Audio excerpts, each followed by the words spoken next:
అందరికీ నమస్కారమండి. నిత్య విద్యార్థి యూట్యూబ్ ఛానల్‌కు స్వాగతం, సుస్వాగతం. మిత్రులారా, ఈరోజు మరొక కథతో మీ ముందుకు వచ్చాను. నలుగురు బీదవారు డబ్బు సంపాదించాలని కోరికతో నగరానికి బయలుదేరారు. దారిలో ఒక శివాలయం కనిపించింది. అక్కడొక మహానుభావుడైన యోగి ఉన్నాడు. ఆ నలుగురు, "స్వామి, మేము ధనం సంపాదించాలన్న ఆశయంతో నగరానికి బయలుదేరాం. ఏదైనా తరుణోపాయం చెప్పండి" అని విన్నవించారు. "ఇదిగో నాయనా, ఈ నలుగురు ఈ ఒత్తులు తీసుకొని తలా ఒకటి పట్టుకొని నడవండి. ఎవరి చేతిలో ఒత్తి కింద పడితే అక్కడ తవ్వండి. మీ భాగ్యాన్ని పరీక్షించుకోండి" అని దీవించారు. ఆ నలుగురు ఉత్సాహంగా తమ చేతిలోని ఒత్తితో పట్టుకొని బయలుదేరారు.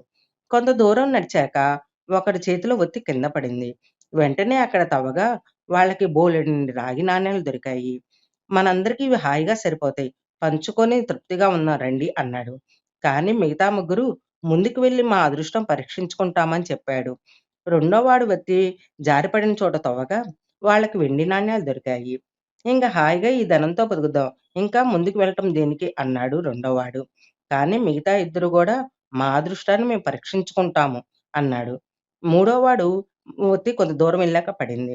అక్కడ తవ్వగా బంగారు నాణేలు దొరికాయి. చాలా సంతోషించి, "ఇంక వెనక్కి వెళ్ళిపోదాం. ఇవి చాలు. మన జీవితాలు హాయిగా గడపటానికన్నాడు." కానీ నాలుగోవాడు, "ఇంకా నేను ముందుకెళ్తే రత్నాలు, వజ్రాలు దొరుకుతాయేమో" అన్నాడు. కానీ మిగతా ముగ్గురు, "మాకు చాలా దూరం నడిచి నడిచి కాళ్ళు నొప్పులు పుట్టాయి. మేము వెళ్ళిపోతాము. ఇంకా మాకు దప్పిక కూడా ఉంది" అన్నాడు. "సరే అయితే మీ ముగ్గురు వెళ్ళిపోండి. నా అదృష్టాన్ని నేను పరీక్షించుకొని ముందు వెళ్తాను" అని అన్నాడు నాలుగోవాడు. అక్కడ నాలుగో వ్యక్తి వెళ్తుండగా అక్కడ మెడ చుట్టూ ఒక చెక్క చట్రం బిగించబడి ఏదో శిక్ష అనుభవిస్తూ ఉన్నాడు.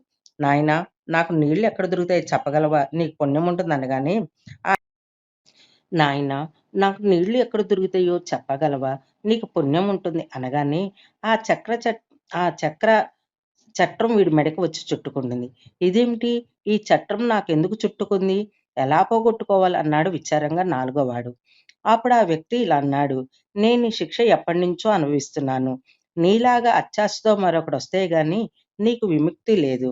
నీకు నాలాగే దురాశ ఎక్కువ. రాగి, వెండి, బంగారం చూసి తృప్తి లేక అత్యాశతో ముందుకు వచ్చి అపాయంలో ఇరుక్కున్నాను" అని అన్నాడు ఆ వ్యక్తి. కాబట్టి మిత్రులారా, ఎప్పుడైనా మన పెద్దలు చెప్పాడు, "దురాశ దుఃఖానికి చేటు" అన్నాడు. కానీ ఈ రోజుల్లో మానవుడు ఉన్నదాంతో సంతృప్తి పట్టగా, ఇంకా ఎక్కడికో వెళ్ళాలి అని జెప్పి, ఎక్కడో చెయ్యాలని జెప్పేసి అనుకుంటూ ఉన్నాడు. ఓకేనండి. ఈ కథ మీకు నచ్చిందా? నచ్చితే మీ ఇంట్లో ఉన్న మీ పిల్లలకి చెప్పండి. వేరే వాళ్ళకి షేర్ చేయండి. వారు గూడా తెలుసుకుంటారు. ఇలాంటి మంచి విషయాల కోసం చూస్తూనే ఉండండి నిత్య విద్యార్థి యూట్యూబ్ ఛానల్. థాంక్ యూ మిత్రులారా. మరొక అంశంతో మీ ముందుకు వస్తాను. Thank you.